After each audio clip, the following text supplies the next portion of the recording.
Bueno, y el último tema es el 10, que se denomina Hacienda descentralizada y la Hacienda europea. Es un poquito largo el tema, con lo cual poneos cómodos. Distribución de funciones. La hacienda pública, a partir del concepto de economía, es la ciencia que estudia el modo de satisfacer las necesidades humanas con recursos escasos de uso alternativo. Se distingue entre problemas de asignación, distribución, estabilidad y crecimiento.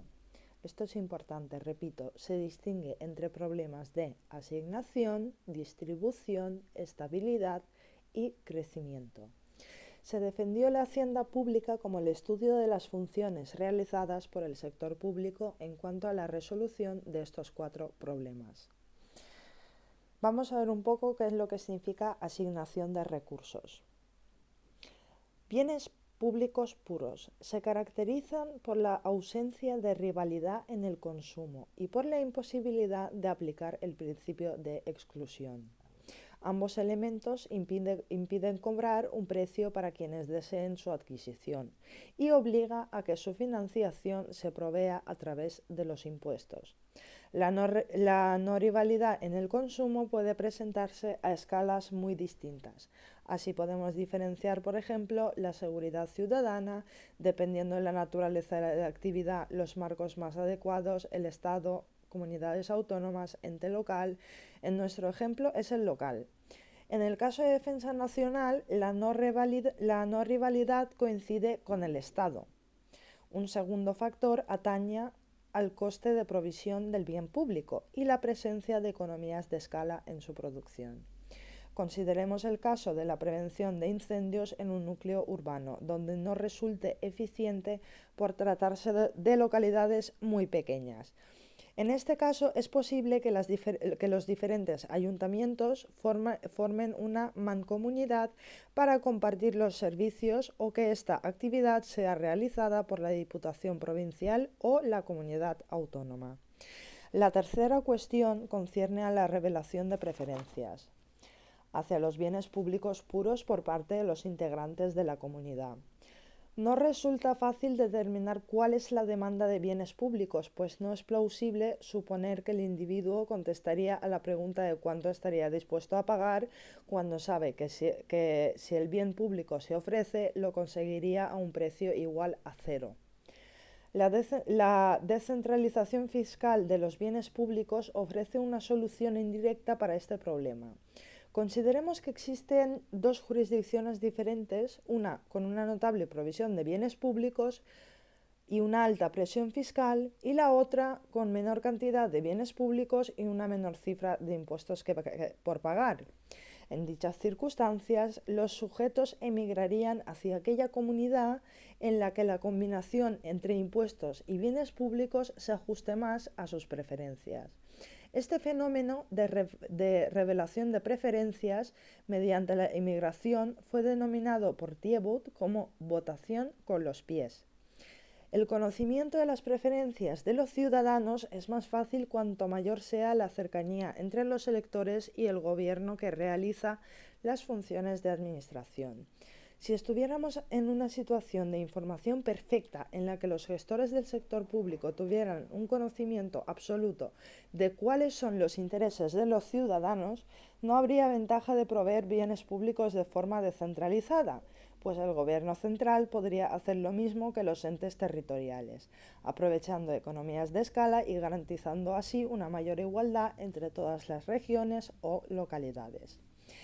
Estos 4 factores pueden resumirse en 2 tipos de costes. El primero, costes de suministro de los bienes públicos, en los que el elemento relevante es la posible presencia de economía de escala en una primera etapa y probable aparición de economías de congestión a partir de un cierto tamaño de la jurisdicción.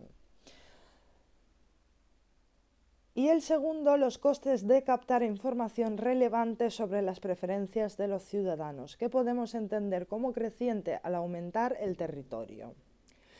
La distribución de funciones en el caso de fallos del mercado. En lo que se refiere a la política de defensa de la competencia, o sea, el control de monopolios, Esta función debe atribuirse a la Unión Europea para su formulación y a los gobiernos centrales para su aplicación. Si los Estados miembros pretenden conseguir un mercado único, entonces los problemas causados por la limitación de competencia, como la fusión de las empresas, no solo afectan al país del que sean originarios, sino al conjunto de los países miembros. Por ello, la legislación de defensa de la competencia ha sido objeto de directivas comunitarias a las que se han tenido que ajustar las normas nacionales. En cuanto a la aplicación de tales normas, intervienen tanto las autoridades comunitarias como las instituciones propias de cada país. Se atañe otra circunstancia en cuanto al mercado único. Supongamos que no existen dichas normas para toda la Unión. Sería posible entonces que las empresas tendieran a situarse en aquellos países en los que el control sobre el monopolio fuere menos rígido y, en virtud de la libre circulación de bienes y servicios, vender sus productos en todo el mercado.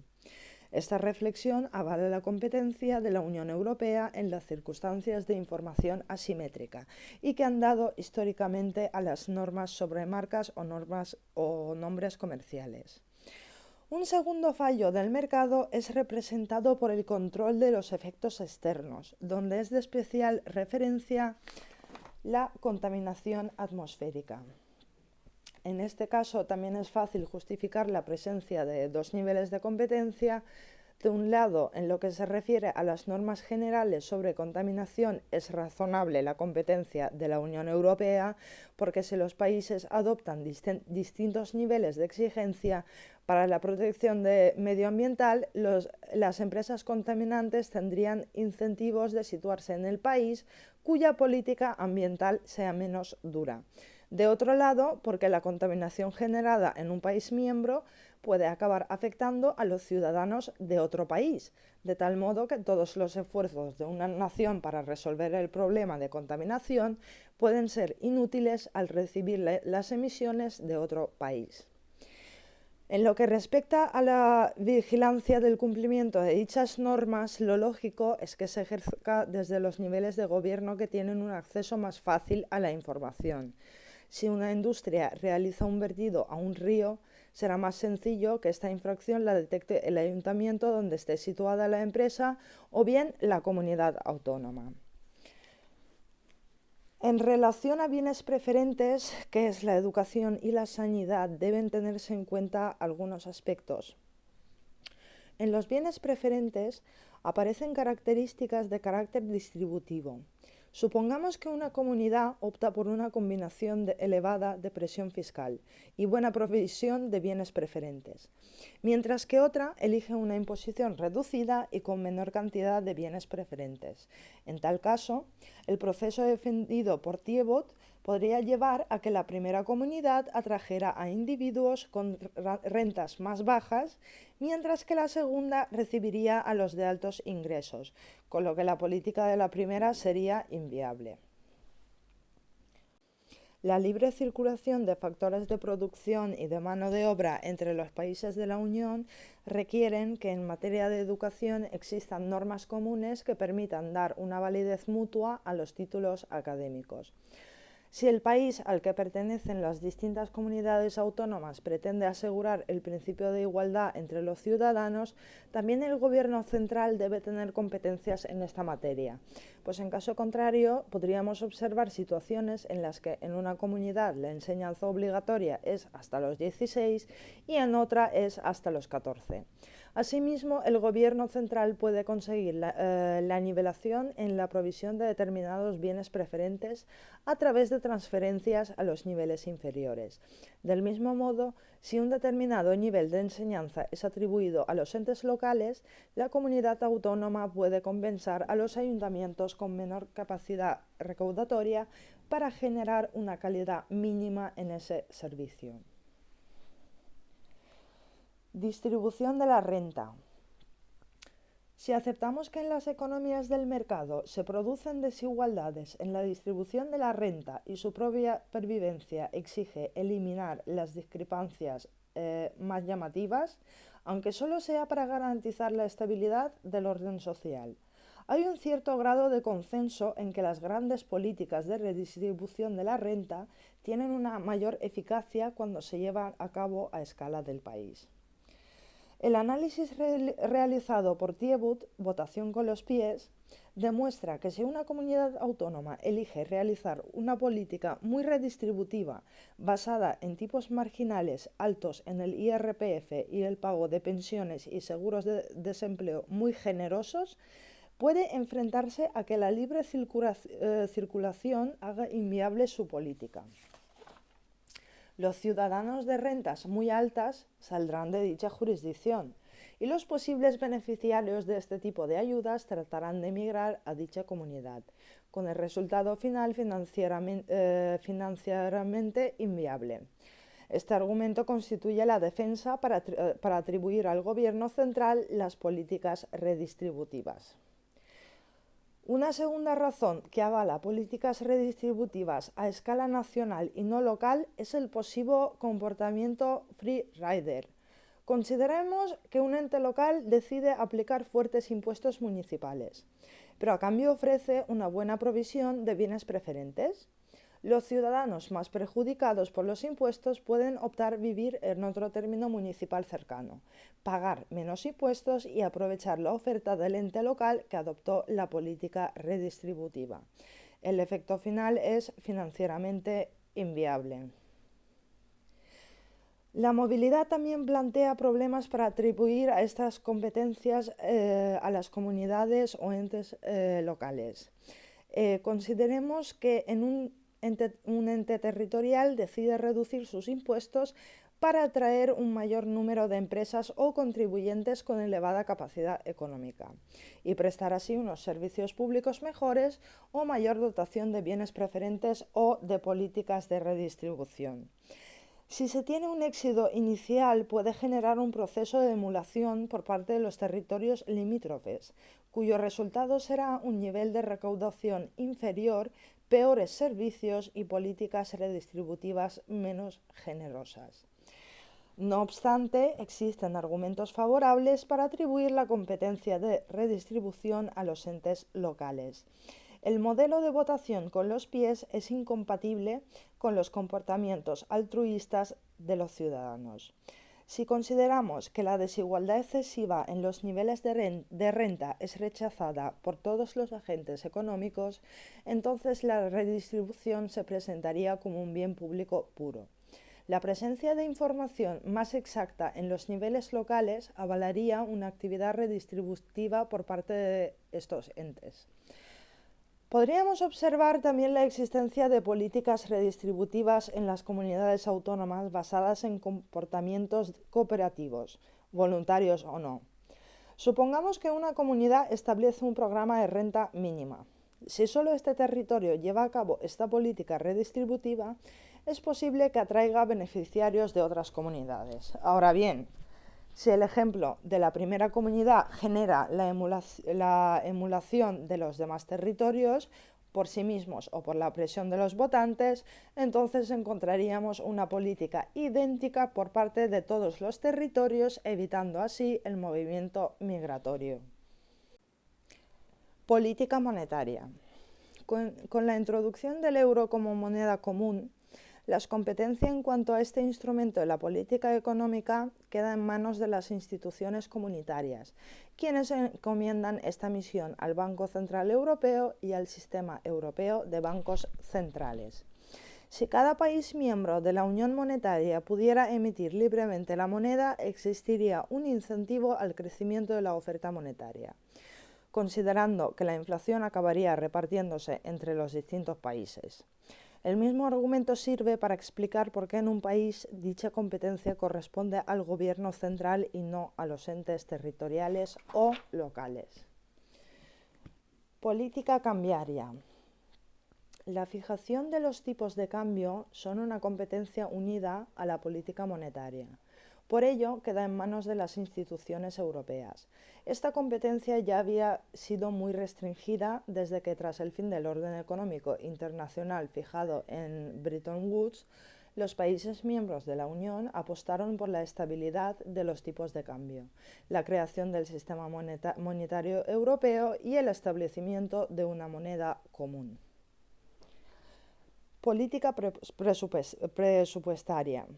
La política presupuestaria se refiere a los efectos sobre la demanda agregada de los gastos públicos, ya sea en bienes, servicios o transferencia, y de los impuestos. La efectividad de la política fiscal puede medirse a través de su efecto inicial en el nivel de renta demandada por los distintos agentes económicos, y tal efecto se evalúa a través del proceso multiplicador. En cambio, si estamos ante economías con un amplio volumen de intercambios con el exterior, no hay ninguna garantía para que los efectos de la política fiscal beneficie al nivel de gobierno que la lleve a cabo. Es decir, si una comunidad hiciera una política de incremento de gasto a fin de crear empleo, no se puede asegurar que dichos efectos se circunscriban a su territorio, porque los beneficiados por el eventual aumento de renta podrán dedicar su consumo adicional a los productos fabricados en otra jurisdicción. La política fiscal se atribuye al nivel central. La efectividad de las políticas fiscales depende de la información disponible para las autoridades que la ponen en marcha. Se añaden ventajas al ejercicio de esta competencia por parte de los gobiernos centrales y no de las haciendas subcentrales. No resulta plausible atribuir a la Unión Europea una información mejor que la disponible por parte de los países miembros. La efectividad de la política fiscal realizada por la Hacienda Central está limitada en un contexto de creciente globalización de la economía. Así, si el gobierno de Francia decide realizar una política expansiva, sus efectos pueden difuminar y acabar beneficiando a las naciones de su entorno. Ello avalaría que la Unión Europea podría tener más eficacia en la adopción de la política fiscal. Puede defenderse una política de estabilización basada en instrumentos de carácter fiscal cuando no adoptan la forma de déficit presupuestario, sino las fórmulas de equilibrio. Sin embargo, debe tenerse en cuenta que si un ente territorial se compromete a una política muy decidida frente al problema de desempleo, puede acabar atrayendo ciudadanos que se encuentren en paro y generar una situación peor que la inicial. Establecimiento de límites a las políticas de déficit público de los Estados europeos que participan en la moneda única. Tales restricciones contenidas en el Pacto de Estabilidad y Crecimiento no impiden la política fiscal, sino tan solo las que suponen un desequilibrio en las cuentas del sector público, pero arrojan importantes dudas sobre la capacidad futura de los Estados de la Unión para llevar a cabo políticas presupuestarias. La renuncia a las políticas de déficit público solo se explica por la creciente insatisfacción con los modelos teóricos que proponían el uso de este instrumento de política económica. Política de rentas. La política de rentas es un instrumento de la política económica que hace referencia a la conclusión de acuerdos entre las organizaciones sindicales, empresariales y gobierno, con la finalidad de controlar el crecimiento de los precios a través de la regulación de los aumentos salariales y el control de otras rentas. El carácter centralizado de los procesos de negociación, en lo que los interlocutores sociales normalmente tienen una dimensión nacional, avala que este tipo de política se formule a escala estatal. No obstante, las situaciones diversas de las comunidades autónomas que pueden sufrir crisis asimétricas permitiría la consecución de acuerdos puntuales que afecten tan solo a un ente territorial. El crecimiento económico. En cuestiones de crecimiento y desarrollo económico, los principales instrumentos del sector público son los medios de fomento al ahorro privado, en las que el elemento clave son las normas tributarias y las políticas de gasto público en inversión o investigación básica. En lo que se refiere al gasto de infraestructuras, podemos observar la presencia de dos elementos contradictorios. Por un lado, la presencia de economías de escala en la realización de obras de infraestructura avala la centralización de estas competencias, pues determinados gastos de mejora pueden afectar a varias jurisdicciones, siendo más adecuada su realización por parte del Gobierno central o incluso competencias compartidas con la Unión Europea. Por otro lado, los hacendistas subcentrales disponen de ventajas de información a la hora de diseñar los planes que permitan alcanzar el objetivo de desarrollo económico al conocer de forma inmediata cuáles son las causas que impiden el crecimiento de una zona o comarca. Estas ventajas avalarían la descentralización de estos gastos. En cuanto a los planes de investigación básica, pueden apreciarse importantes economías de escala en cuanto al gasto público que justifica la coordinación de estos planes a escala nacional e incluso europea. Debe recordarse que numerosas innovaciones técnicas con procedencia de un país europeo han perdido posibilidades respecto de las desarrolladas por Estados Unidos, por la ausencia de financiación pública suficiente o porque el mercado aplicable era muy estrecho. La pluralidad de esfuerzos no coordinados entre equipos de investigación de distintas instituciones europeas puede conducir a resultados ineficientes. Ahora bien, puede ocurrir que los intereses de una comunidad autónoma difieran de los de otra jurisdicción y líneas de investigaciones muy prometedoras para resolver sus problemas económicos y no tengan utilidad para los de otra. En este supuesto volvemos a las ventajas para entes subcentrales basadas en economías de información. La inclusión de nuevos procedimientos tributarios. La configuración del sector público descentralizado obliga a incluir nuevos principios tributarios, entre los que destacan el de autonomía y localización. Ambos proceden de las ventajas en la actuación de los entes subcentrales y que están relacionadas con la mejor información disponible por los hacendistas territoriales y con las ventajas de que cada persona elija como residencia aquella jurisdicción donde la combinación entre tributos pagados y servicios suministrados por el sector público se aproxime mejor a sus preferencias. El principio de autonomía se cumple si cada comunidad autónoma o ente local puede llegar a formular las correspondientes combinaciones entre las que elegirán los ciudadanos. Si los gobiernos correspondientes no tienen un determinado margen de discrecionalidad, sería imposible que se llegaran a presentarse las distintas posibilidades. El principio de autonomía significa la capacidad de decisión en cuanto a las prioridades del gasto público y también la posibilidad de contar con recursos financieros que dependan de los gobiernos subcentrales. El principio de localización significa que los tributos recaudados en una determinada jurisdicción deben ser efectivamente pagados por los contribuyentes de ese territorio. El hecho de que la ley señale a una persona como sujeto pasivo de un tributo no garantiza que sea éste quien lo pague, pues la carga tributaria puede ser trasladada a otros agentes económicos.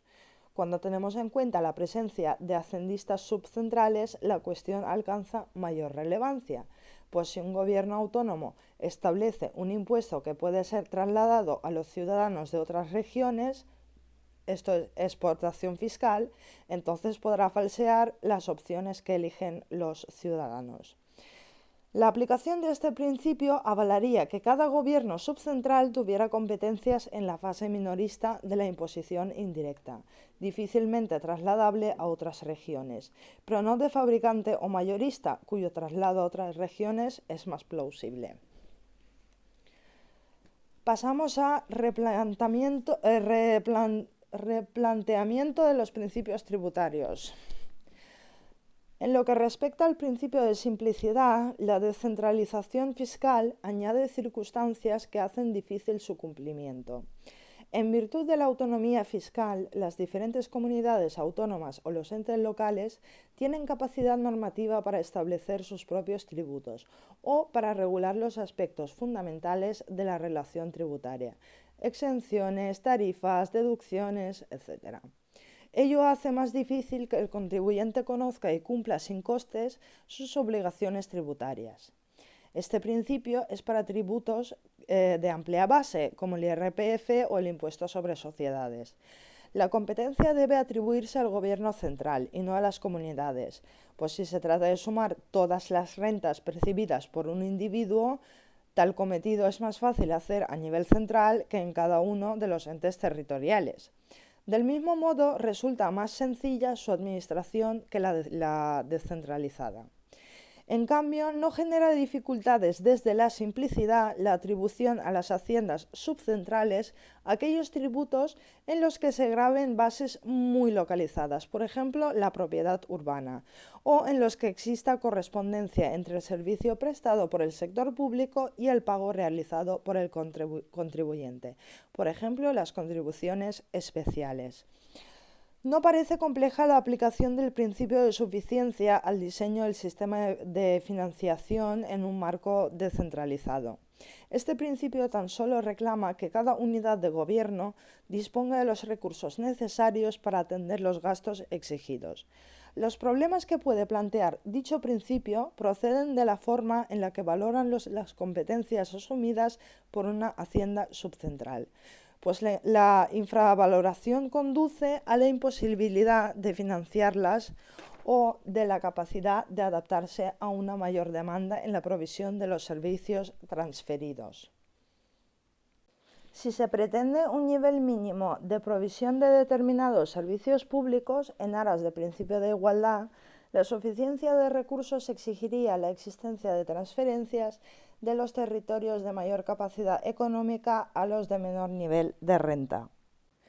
En cuanto al principio de equidad, la existencia de una pluralidad de sistemas fiscales en un mismo país exige coordinación entre los tributos existentes para evitar fenómenos de doble imposición o de tratamiento fiscal diferente para los ciudadanos, lo que resultaría ser poco compatible con las exigencias de la justicia, ya sea entendida como equidad horizontal o vertical.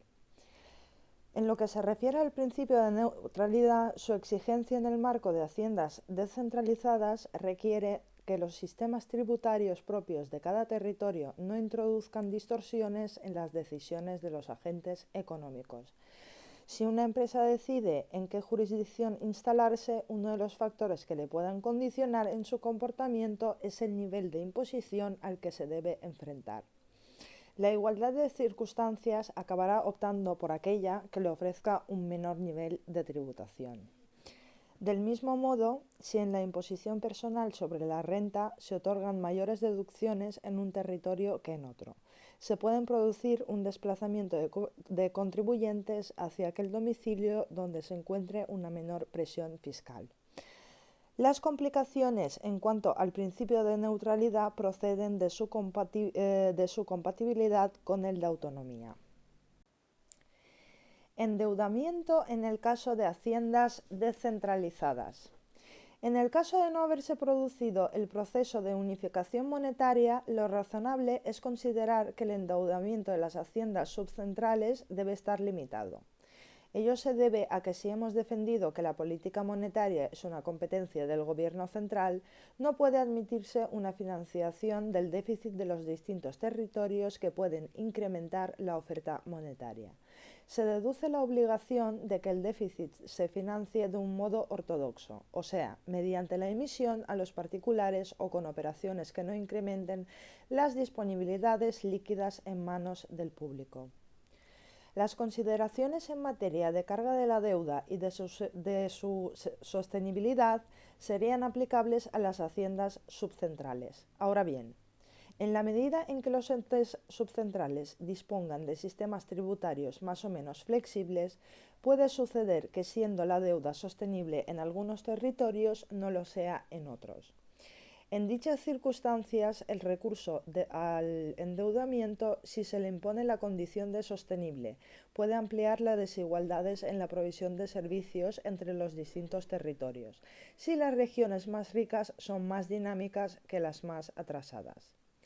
En cuanto al endeudamiento para financiar inversiones, si aceptamos que la carga de la deuda recaiga sobre generaciones futuras y que la emisión de la deuda se destina a financiar proyectos de inversión que beneficien a generaciones futuras, entonces la aplicación del criterio del beneficio conduciría a considerar óptimo el empleo de esta fuente de financiación extraordinaria. Por el contrario, si las inversiones se financian a través de sucesivos superávits obtenidos en periodos anteriores, entonces la generación actual estaría transfiriendo recursos hacia el futuro. Ambos sistemas coinciden si el planteamiento de Barro es correcto, pues en ambos casos la carga acaba recayendo sobre la generación presente, que tendría un claro incentivo para abandonar el territorio correspondiente. En cualquier caso, los efectos migratorios pueden verse aminorados por el hecho de que al liquidar las propiedades en el proceso de emigración, el comprador descontaría del precio de compra el valor de los impuestos a los que se verá sometido al trasladarse a ese territorio. Pasamos a las transferencias intergubernamentales. Las transferencias intergubernamentales pueden producirse bien desde el Gobierno central a las comunidades autónomas o desde estas a los entes locales.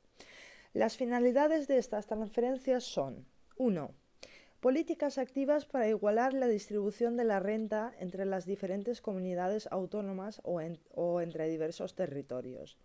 Las transferencias cumplen el papel de contribuir a la formación del suficiente capital como para garantizar un mayor crecimiento económico para las zonas más desfavorecidas.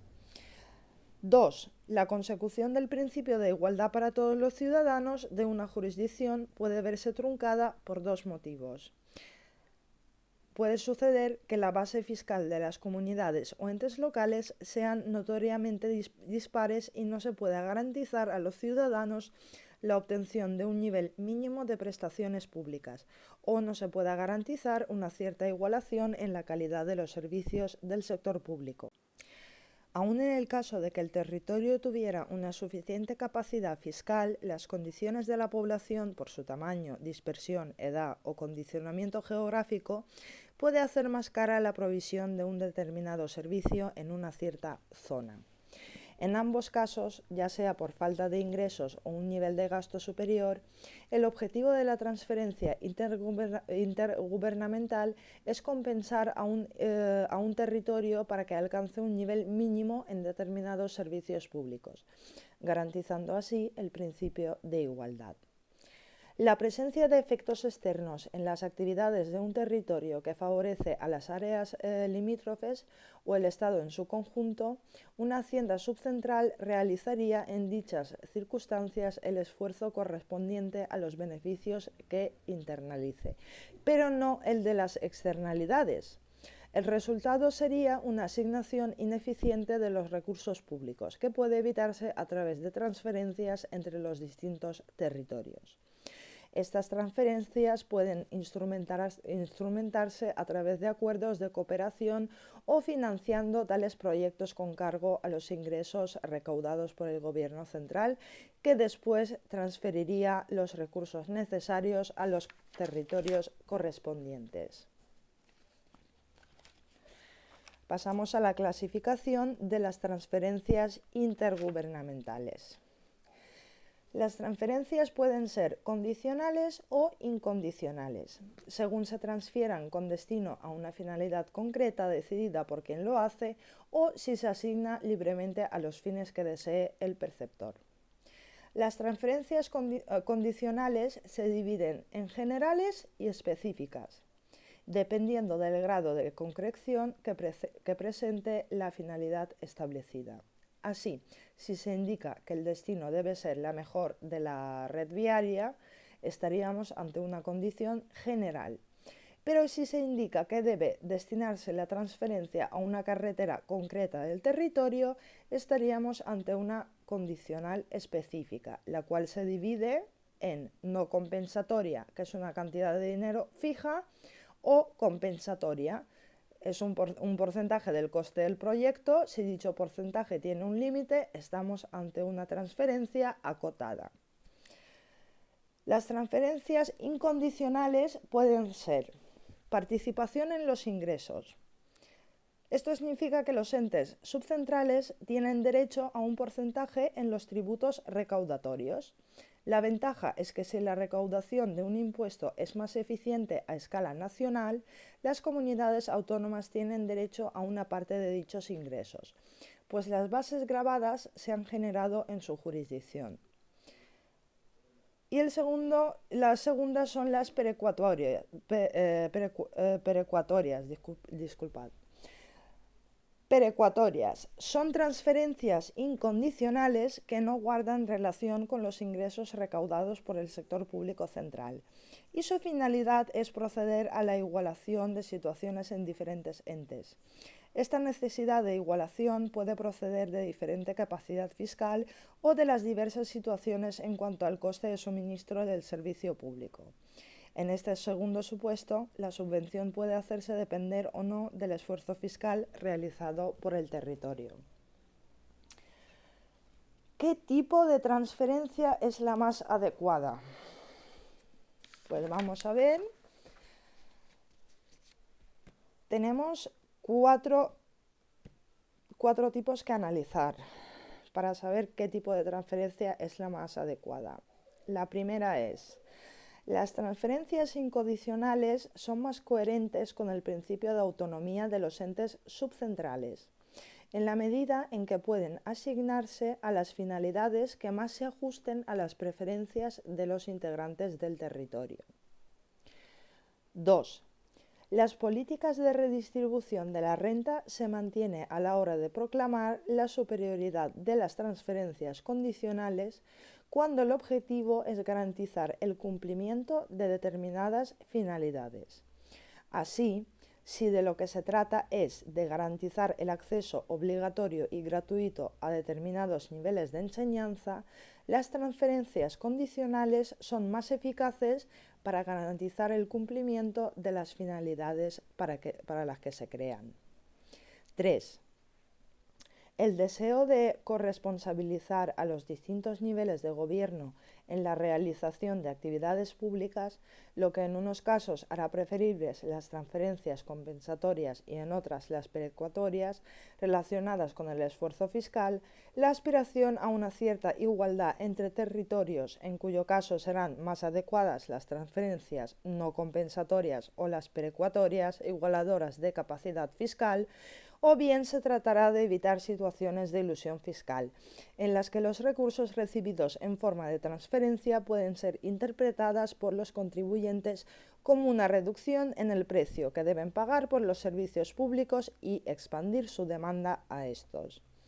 Y por último, la ausencia de una correspondencia entre los servicios públicos suministrados por un territorio y los impuestos pagados en el mismo, o sea, la dependencia con respecto a las transferencias intergubernamentales, puede estar dando lugar a una situación en la que los responsables de la gestión de un ente descentralizado puede trasladar su responsabilidad a otros gestores distintos. Bien. Pasamos al presupuesto comunitario, los principales gastos y políticas comunitarias. Las cifras del presupuesto comunitario indican un peso muy escaso en el conjunto de la actividad económica. Si el presupuesto del sector público interno representa una media de 48% del PIB en los distintos Estados miembros, el de la Unión Europea no supera el 1,20% del PIB. Poco se espera de unas cifras tan bajas para atender a un número tan amplio de programas de gasto.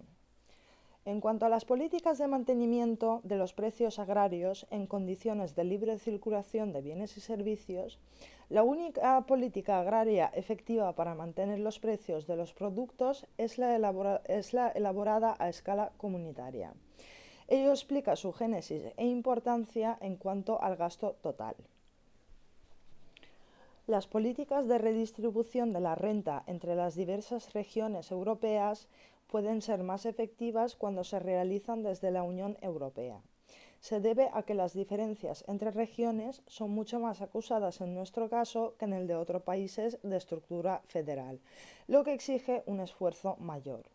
y también porque las grandes inversiones en infraestructuras destinadas a reducir estos desniveles de riqueza son más efectivas cuando se diseñan a escala comunitaria que cuando se llevan a cabo por los Estados miembros, donde el gasto puede ser ineficaz si los países implicados no coordinan sus esfuerzos.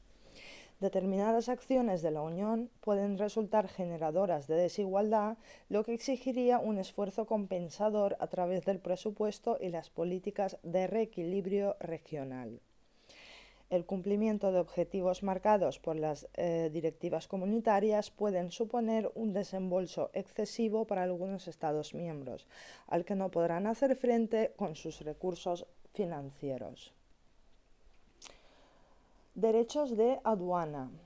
Uno de los rasgos definidores del proceso de integración por los países europeos ha sido la de construir una unión aduanera, lo que exige el establecimiento de un arancel común frente a terceros. Los recursos obtenidos por la aplicación de este arancel consideran un ingreso propio de la Unión Europea, si bien la gestión le corresponde a cada Estado miembro. La recaudación debe entregarse a la Hacienda Europea, salvo el 10% en concepto de gastos derivados de las funciones administrativas del impuesto. Esto significa que el 10% de lo recaudado se lo queda el Estado miembro de la Unión.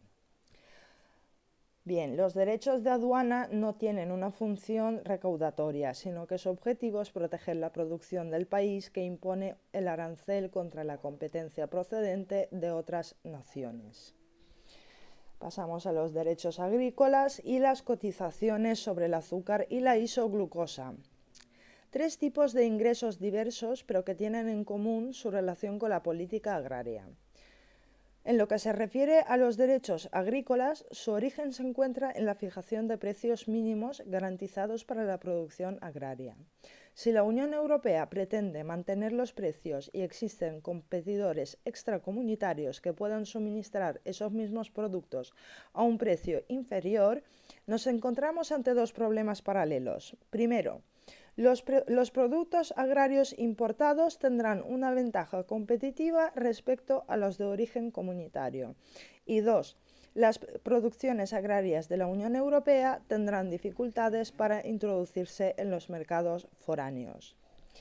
De este modo podemos definir las exacciones reguladoras agrarias o prélèvements como los impuestos variables exigidos a los productos agrarios importados con la finalidad de que no compitan en condiciones ventajosas con los productos de la agricultura europea a los que se quiere garantizar un precio mínimo.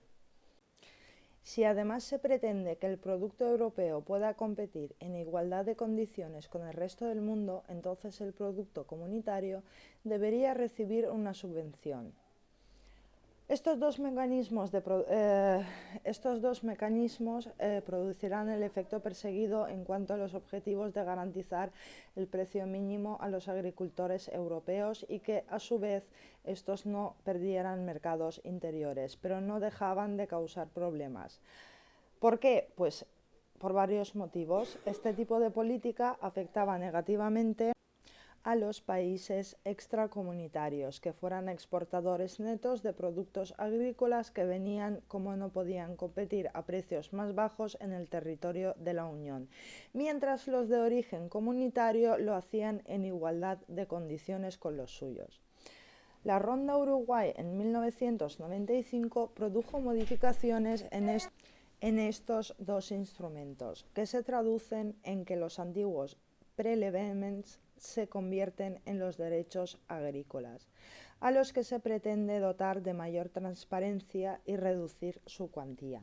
A la vez, la Unión se comprometía a reducir las restituciones o los productos destinados a la exportación.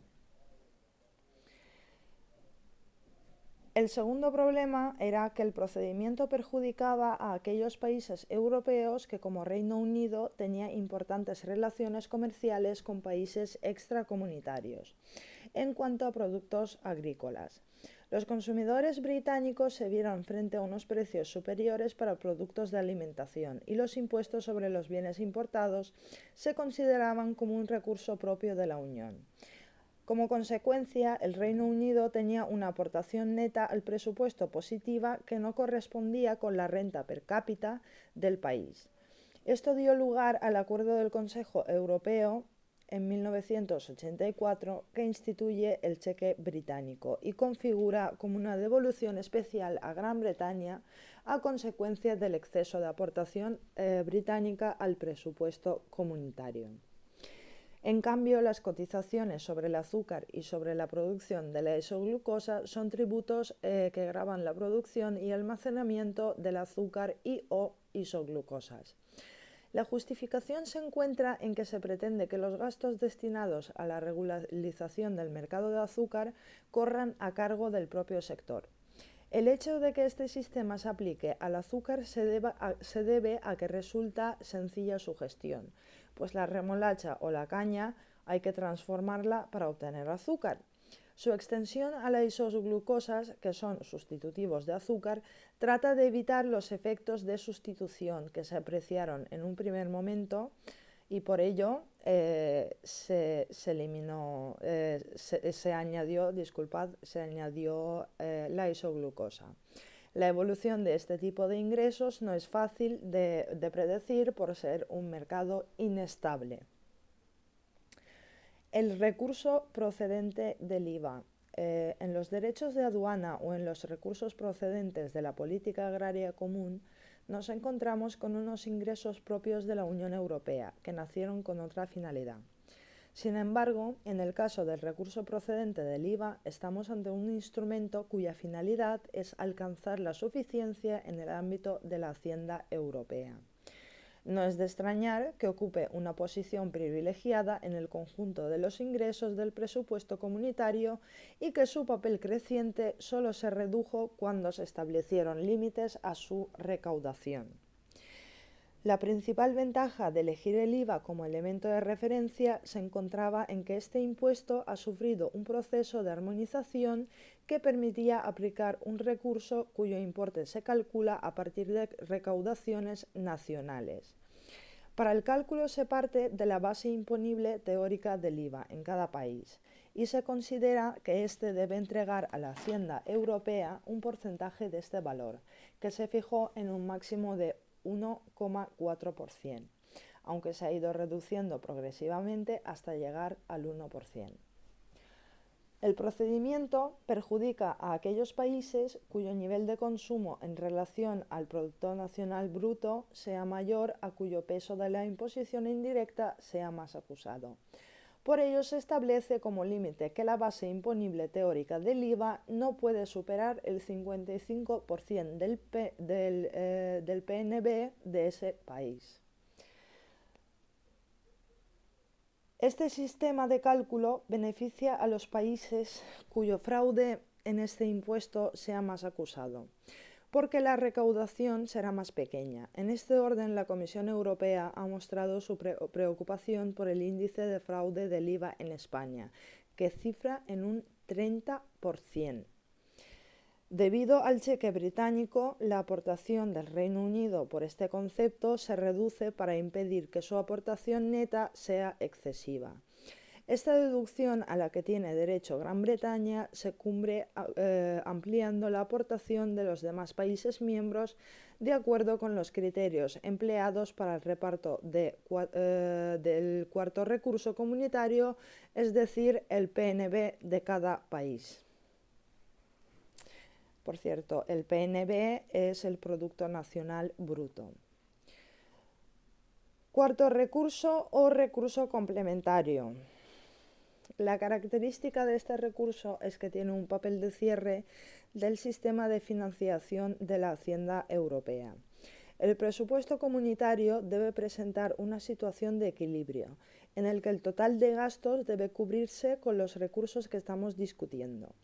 Si los tres primeros no son capaces de financiar todos los gastos de la Unión, la diferencia se reparte entre los Estados miembros en proporción a su Producto Nacional Bruto, el PNB.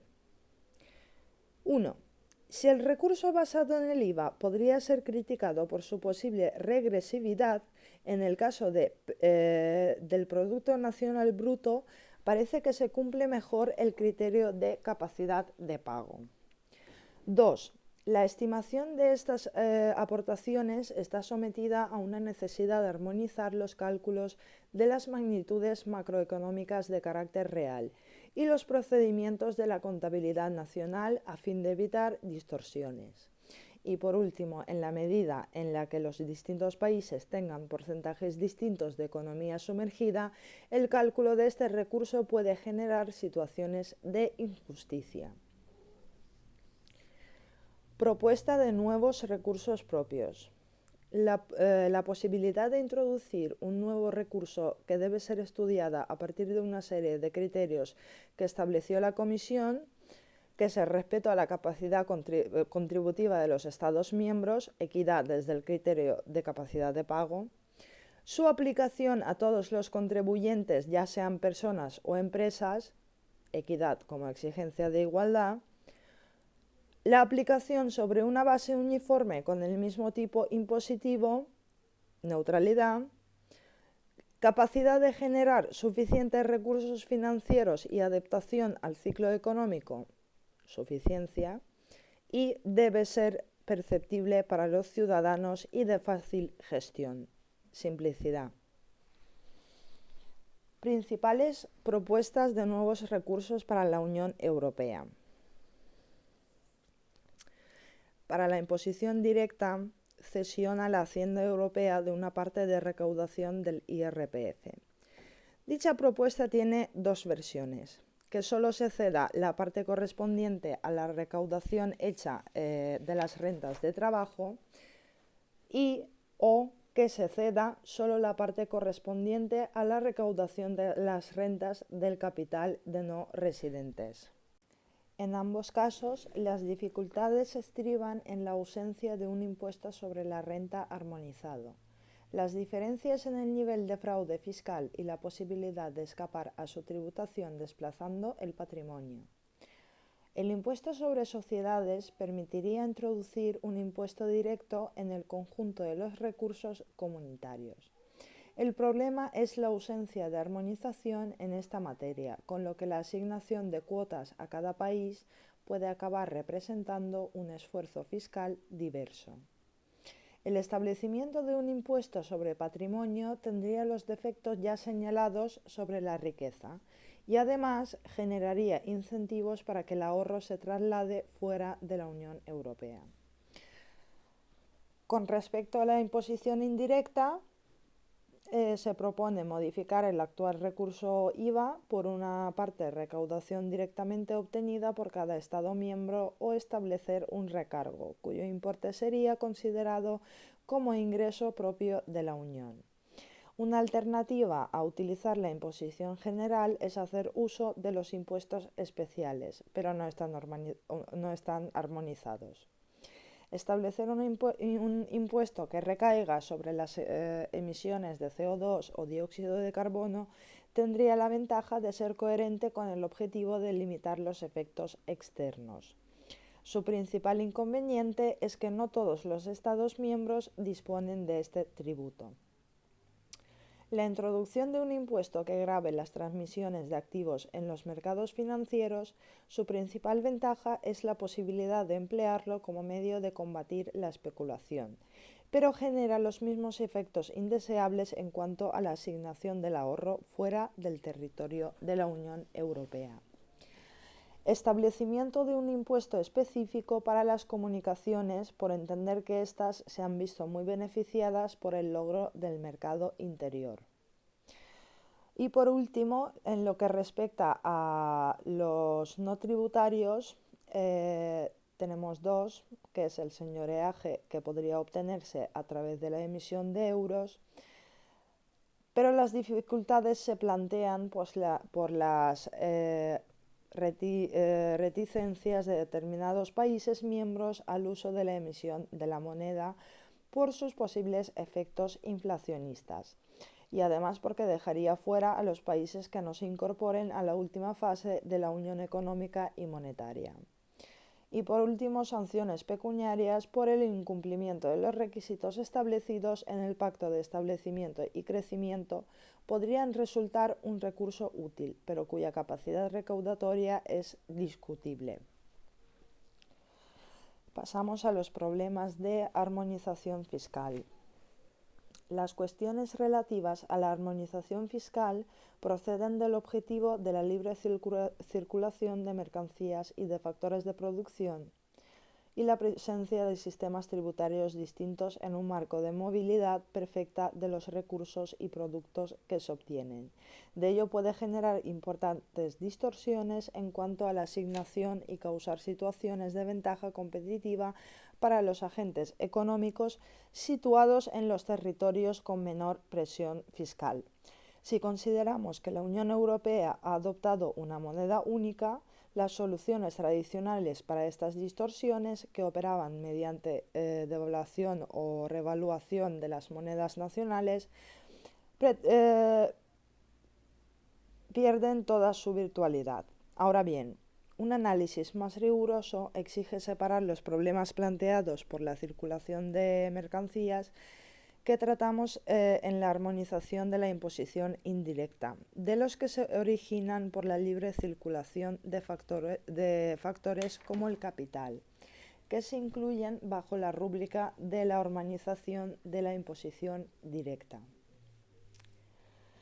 Armonización de la imposición indirecta. Los problemas de la imposición indirecta se han hecho más acuciantes desde que se pretende alcanzar el mercado interior en el que desaparecen las barreras no arancelarias,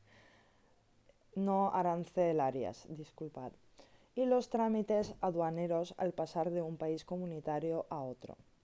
En presencia de fronteras interiores no existen graves dificultades para que coexistan dos tipos impositivos del IVA, pues al realizarse el trámite aduanero en la frontera se resta el IVA nacional al producto procedente del país de origen y luego se le aplica el tipo impositivo de la nación de destino, con lo que se estaría en igualdad de condiciones para competir con los productos nacionales. El impuesto será pagado por un importador del país de destino e ingresado por su propio gobierno, con lo que no se produce ninguna exportación fiscal. No obstante, esto solo es cierto en el caso de que ambos países utilicen el mismo tipo del impuesto general sobre el consumo, pues si el país exportador emplea un impuesto sobre ventas, no sería fácil determinar cuál es el tributo realmente satisfecho y cuya devolución hay que realizar, pues dependerá del producto exportado y también de la estructura del proceso productivo y el grado de integración vertical de empresas fabricante. Ello explica que desde un primer momento se intentara armonizar la imposición general sobre el consumo de los distintos países miembros y que se impusiera la fórmula del IVA a todos los candidatos sucesivos a la adhesión. Ahora bien, si se eliminan las fronteras entre los dos países, se producen dos efectos. Por un lado, si el IVA utilizado en el país de destino es superior al del origen, entonces el importador tiene ventajas comparativas de origen fiscal. Dichas ventajas desaparecen si se unifican los tipos impositivos del impuesto entre ambos países. De ahí que el elemento importante en el proceso de armonización fiscal es el ir aproximando los tipos de gravamen. Eso es lo importante. Repito, que es bastante importante, sí. El elemento importante en el proceso de armonización fiscal es ir aproximando los tipos de gravamen. La supresión de la frontera plantea un problema adicional relacionado con la exportación fiscal, pues el producto exportado incluye un impuesto que cobra el país exportador y paga el consumidor de otro país. Este problema obliga a un segundo núcleo de normas que permitan un proceso de compensación por el cual los exportadores netos de productos devuelvan parte de los ingresos tributarios obtenidos de los ciudadanos de otros países miembros. Los mismos problemas causados por la eliminación de fronteras en el IVA se pueden predicar con respecto a los impuestos especiales. con la particularidad de que si se trata de impuestos monofásicos sobre fabricantes, se produce un posible efecto piramidación que hace más difícil realizar los ajustes correspondientes. No es extraño que por su mayor dificultad el terreno recorrido en este campo sea muy inferior al registrado en la armonización del IVA. Y por último, vamos a hablar de la armonización de la imposición directa y ya acabamos. En el campo de la imposición directa debemos distinguir tres cuestiones según nos refiramos a la movilidad: factor del trabajo, factor del capital o el establecimiento de empresas en distintas naciones que conforman la Unión Europea. En el factor de trabajo se dan razones extraeconómicas que no hacen plausible una emigración por motivos fiscales, mientras que tal movilidad es mucho más factible en el caso de las decisiones sobre el establecimiento de empresas y sobre todo en el factor de capital. En un principio no parece que la coexistencia de regímenes fiscales diversos supongan un grave problema en cuanto a posibles distorsiones en la asignación del trabajo. Además, los convenios de doble imposición permiten resolver razonablemente bien el caso en el que un trabajador sometido a impuesto en el país del que es residente obtenga rendimientos en otra jurisdicción. Si la renta obtenida en el exterior es incluida en la declaración del IRPF, no deben producirse graves problemas de distorsión. Si un ciudadano obtiene rentas de capital en otro país europeo y no se le practica retención alguna, ni siquiera la generación de tales ingresos se comunica a la administración tributaria del gobierno de su nación, entonces no hay motivo para que el contribuyente incluya tales rentas en los ingresos que componen su base imponible, con lo que el grado de las rentas del capital sería mucho más bajo y el ciudadano dirigiría su ahorro hacia aquel país con menor tributación. En este caso nos encontramos con un problema de coordinación internacional en la lucha contra el fraude fiscal. La regulación de los distintos rendimientos del capital puede generar situaciones de doble imposición en algunos supuestos. En estas circunstancias no será fácil determinar cuál ha sido el total de los impuestos pagados en el país donde se generó la renta y por ello el procedimiento habitual para evitar la doble imposición internacional puede ser ineficaz. La movilidad del factor capital está en la base de algunas reformas fiscales, entre ellas la recientemente aplicada en España, y que esta misma movilidad explica la aparición de los sistemas duales de imposición sobre la renta. Un elemento adicional son las normas del impuesto de sociedades, pues pueden afectar al cálculo del beneficio gravado por el tratamiento de diferentes costes, al importe final del impuesto y el sistema de deducción en cuota. Ello llevaría a que las empresas pudieran acabar decidiendo dónde establecer la sede social de las empresas por motivos fiscales, lo que supone de nuevo una distorsión con respecto a la asignación eficiente de los recursos. Y aquí acabamos, espero que os haya gustado y os deseo mucha suerte en los exámenes.